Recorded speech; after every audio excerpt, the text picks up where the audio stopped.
మిమ్మల్ని రాజమౌళి గారిని చూసి ఎవరన్నా అంటే చిన్నపిల్లలు కానీ ఎవరన్నా మీరు రాజమౌళి గారా అని అడిగిన సిచ్యువేషన్స్ ఏమన్నా ఉన్నాయా? ఇన్ని ఉన్నాయండి. ఇవి ఉన్నాయా? ఇన్ని ఉన్నాయి. ఆ, ఆయన పేరు చెప్పుకుని అడ్వాంటేజ్ తీసుకున్న సిచ్యువేషన్స్ చాలా. Ports um, when you go out of station. రీసెంట్గా ఐ వెంట్ టు చెన్నై. ఉమ్, అక్కడ వేరే షూటింగ్ లొకేషన్స్ చూద్దామని వెళ్ళాం. ఉమ్, అక్కడ సెట్కి వెళ్ళగానే అక్కడ పక్కన వేరే షూటింగ్ జరుగుతుంది. అందరూ వచ్చి Okay. అలర్ట్ అయిపోయి సార్ సార్ సార్ వంగ సార్ వంగ సార్ వంగ సార్ అని చెప్పి దారుణంగా రెస్పెక్ట్ ఇచ్చేస్తున్నారు. నేను ఆంధ్ర వరకు తెలుసు, ఉమ్, తమిళనాడులో నేనేం చేయలేదంటే వీళ్ళకి ఎలా తెలుసు?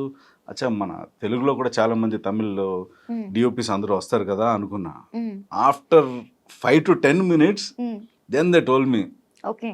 సార్ మీ నెక్స్ట్ షూటింగ్ ఎప్పుడు సార్ స్టార్ట్, ఉమ్, సెట్స్లోకి వెళ్తుందా? Hmm. మహేష్ బాబు అది అంటారు. అమ్మా రాజమౌళి. ఓకే మహేష్ బాబు అనుకుని అంటున్నారండి. అంటే నేను ఇంకా ఏమి డిసైడ్ చేసుకోలేదు నేను కదా అనుకున్నారా? షూటింగ్ ఎప్పుడు స్టార్ట్ అవుతుందంటే